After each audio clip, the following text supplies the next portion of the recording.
Let's talk about limit laws.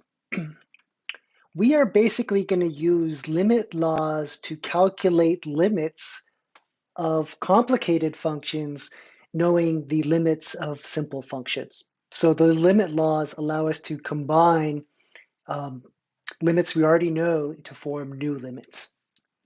So suppose that C is any real number, and suppose that the limit as x approaches a of f of x and the limit as x approaches a of g of x both exist. So we have these two requirements. If both of these requirements are satisfied, then we have a whole bunch of limit laws I want to describe to you. The first one is called the sum law for limits. So if you have the limit as x approaches a of the sum of two functions, f plus g of x, like this, what you can do is you could split this up into the sum of two limits. That's the limit as x approaches a of f of x plus the limit as x approaches a of g of x.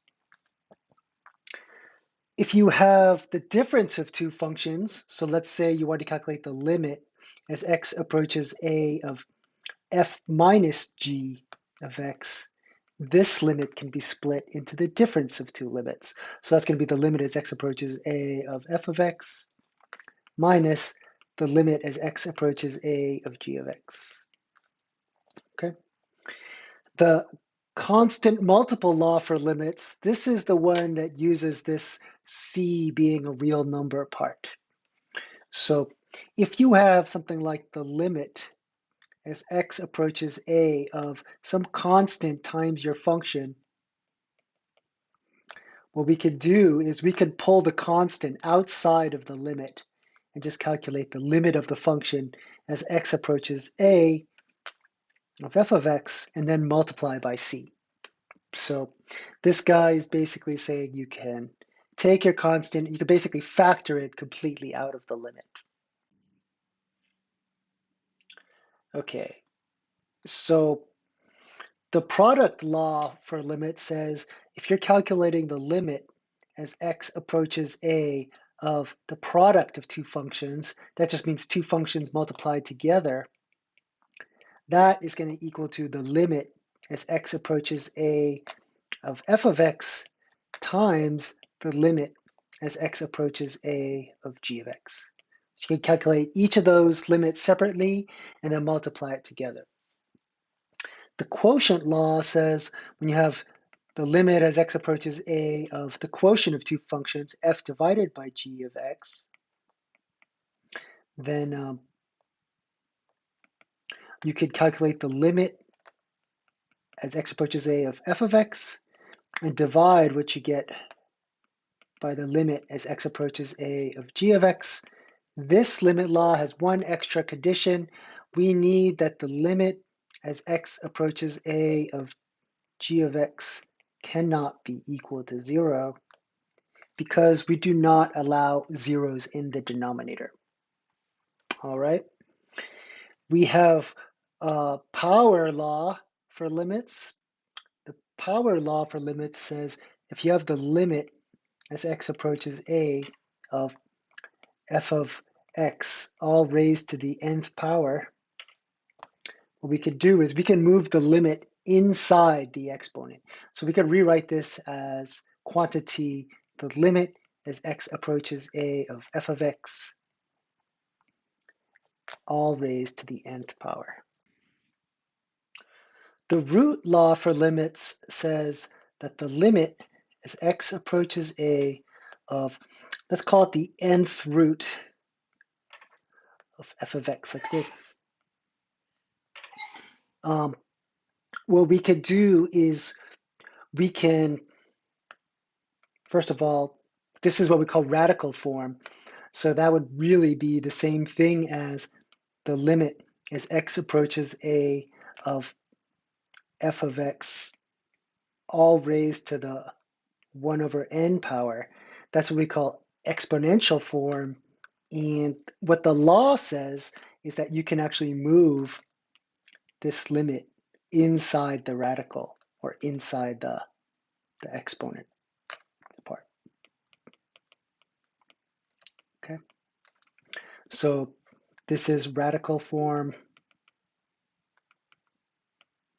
and this other one is what we call exponential form.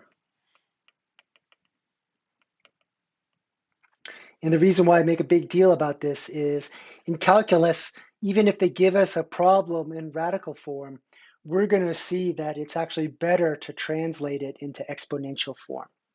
So this little n here means we're taking the nth root. Like without the n, you're assuming it's a square root, but when you put an n here, it's the nth root, so it could be like a cube root if n was 3, for example. Okay. So I wanted to, if you look at example 1, there's sort of 2 pieces to example 1. Let me do the first part. So let me use the limit laws to calculate the limit as x approaches -3 of 2x plus 4. So when I look at this guy, to me, the fundamental operation I see is addition. It's some expression, or it's something plus something else. So first thing I'm going to do is I'm going to use the sum law. So this becomes the limit as x approaches -3 of 2x plus the limit as x approaches -3 of 4. And that was using the sum law. When I take a look at this first term over here, I see that I have a constant times x. So I can use the constant multiple law to factor that constant out. So let me do that. We're going to get 2 times the limit as x approaches -3 of x plus the limit as x approaches -3 of 4. And this is the constant multiple law. All right. Now I want you to take a notice. I'm left with this limit right here, and I'm left with this limit right here. And in a previous video, we had seen that these are the 2 special limits that we know how to evaluate. So when you have the limit as x goes to 3 of -3 of x, that's really going to be the same thing as just if you plugged in a -3 for x. So it's going to be 2 times -3. If you looked at the second piece, the limit of any constant is just the constant itself. So in this case, the limit as x approaches -3 of our constant function 4, that's just going to be equal to the number 4. Okay. Now I could just simplify this. This becomes -6 plus 4. We get a final answer of -2. So let's put a box around that, and let's highlight that so then we know, oh, this is the final answer. All right. So this second part is a little bit more complicated. Let's work on this example together in class. Can you guess what the first rule I would have to use would be, or the first law I would have to use? Well, stay tuned. We'll talk about it when we see each other. I want to scroll down and share one nice theorem with you. This is called the direct substitution property. After we finish example 1, you'll be thinking to yourself, man, this is a lot of writing. Do I really need to do this all the time? And the answer to that question is no. So you can sometimes use the direct substitution property, which says if f is a polynomial or a rational function,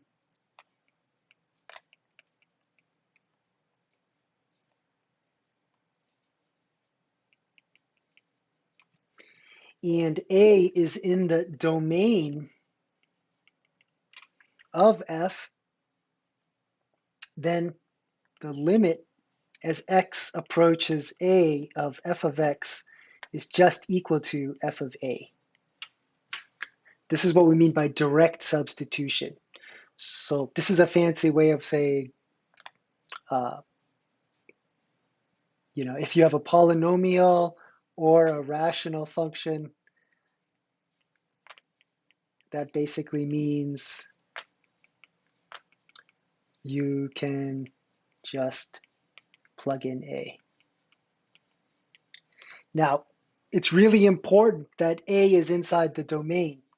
If A is not inside the domain, then you can't just plug it in, because when you plug it in, it won't be defined because it's not in the domain. Okay? All right, everyone.